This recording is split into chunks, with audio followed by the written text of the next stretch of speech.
हाय viewers, आज आपण बनवणार आहोत आळीवाची खीर. तर हे आहेत हाळीव. तर ह्याला हाळीव म्हणतात, आळीव म्हणतात, हलीम पण म्हणतात काही काही ठिकाणी. तर हे ना मी पाण्यामध्ये ना 1 ते 1.5 तासापूर्वी भिजत घातले होते. आणि पहा, हे जे सब्जा असतो ना, आपले सब्जाचे बी जसे फुलतात ना तसे हे बी फुलतात. तर मी तुम्हाला हे दाखवतात, हे दिसायला कसे असतात ते. हे पहा, इथे एका बॉटलमध्ये मी ठेवलेले आहेत, तुम्ही बघू शकता. हे असे दिसतात. हे हाळीवचे बी आहेत. ह्याचे लाडू पण करतात, खीर देखील करतात.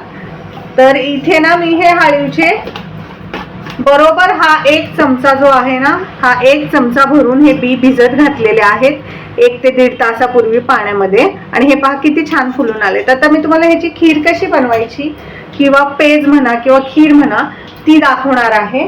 तर ही जी आहे ना, जर तुम्ही नवीन बाळंतीण असाल किंवा तुमच्या शरीरामध्ये हिमोग्लोबिनची कमी असेल, रक्तामध्ये हिमोग्लोबिनचं प्रमाण कमी असेल, आयर्नची कमी असेल, कॅल्शियम, अँटीऑक्सिडंट्स, हे सगळ्या गोष्टी ह्या आळीवामध्ये आहेत.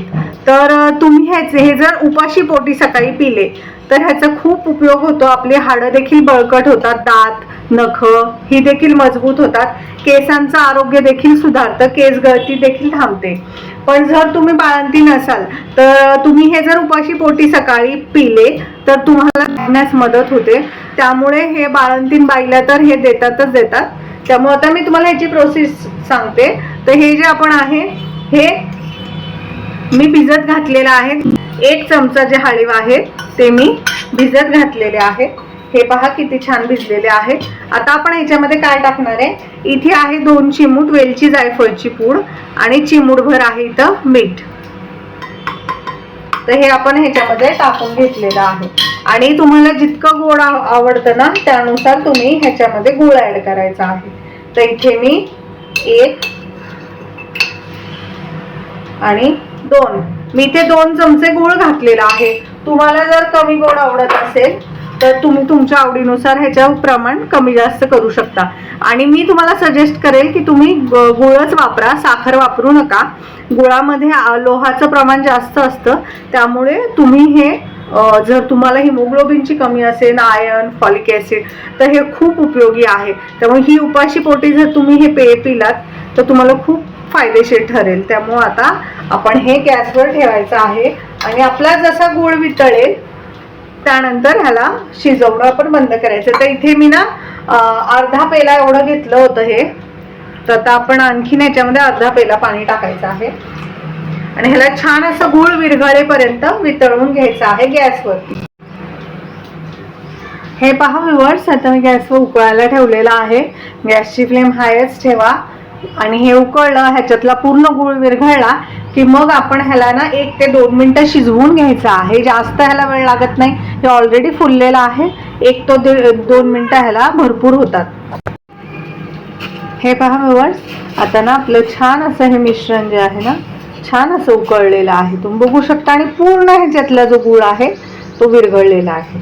तर आपण काय करायचं आहे, हे 1 ते 1.5 मिनिटं आहे ना हे मिश्रण शिजवून द्यायचं आहे. ह्याला 1 ते 1.5 मिनिटं पुरेसं आहे शिजण्यासाठी. हे ऑलरेडी आपण फुलवलेले आहेत. त्यामुळे इथे आपण मीडियम फ्लेमवरती ह्याला छान असं 1 ते 1.5 मिनिटं उकळून घेऊया. हे पहा व्ह्यूअर्स, आता छान आहे ना 1 ते 1.5 मिनिटं झालेलं आहे आपलं. आता हे मिश्रण उकळत आहे ज्याच्यामध्ये आपण मीठ, वेलची पावडर, वेलची जायफळची पूड, हाळीव आणि पाणी टाकलेलं होतं आणि गूळ. तर हे पहा, आता कंप्लीट आपलं हे मिश्रण शिजलेलं पण आहे आणि ह्याला 1 ते 1.5 मिनिटही झालाय. गूळ देखील विरघळलेला आहे. आता इथं या स्टेजला तुम्ही तुम्ही ह्याच्यामध्ये जर तुम्ही दूध नसाल तुम्हाला पचत किंवा तुम्ही दूध घेत नसाल तर तुम्ही ह्याच्यामध्ये दूध नाही ऍड केलं तरीही चालेल. बरीच लोक ह्याच्यामध्ये दूध टाकून देखील उकळतात. पण शक्यतो कसं असतं, कधी कधी गूळ चांगला निघतो, कधी असतो कधी नसतो, कधी केमिकल मिश्रित असला तर दूध फुटू शकतं आणि तुमची जी ही हाळीवाची खीर आहे ना ती वाया जाऊ शकते. त्यामुळे मी काय करते, नेहमी हे जे मिश्रण आहे हे आपलं शिजलं की त्यानंतर तुम्हाला तुमच्या आवडीनुसार ह्याच्यामध्ये दूध टाकायचं आहे. तर हे मी ना गरम करून थंड केलेलं दूध आहे. तर तुम्हाला जितकं आवडतं तितकं कमी जास्त तुम्ही इथे दूध ॲड करा. इथे मी माझ्याकडं जे हे दूध आहे ना, हे मोजून 1 पेला दूध आहे, तर इथे मी अर्धा पेला इथं दूध ॲड केलेलं आहे. तर कमी जास्त अगदी तुमच्या आवडीनुसार. त्यामुळे काय होतं ना की हे फुटतही नाही खीर आणि छानही लागते, चवदार. तर आपली ही जी आहे हळीवाची खीर तयार आहे. ही मी तुम्हाला सर्व करून दाखवते. हे पहा व्ह्यूअर्स, आपली मस्त अशी हळीवाची खीर तयार आहे. किती छान दिसतीये. आणि ही आहे ना, दिसतेच खूप छान, पण टेस्ट पण हिची खूप छान असते, खूप चविष्ट होते. लहान मुलांना देखील तुम्ही देऊ शकता, मोठ्या माणसांना, वयस्कर व्यक्तींना, कोणालाही तुम्ही ही खीर देऊ शकता. अत्यंत पौष्टिक आहे, हाडं बळकट करणारी, केसांचं आरोग्य राखणारी, नवीन जी माता आहे तिला दूध वाढण्यास मदत करणारी.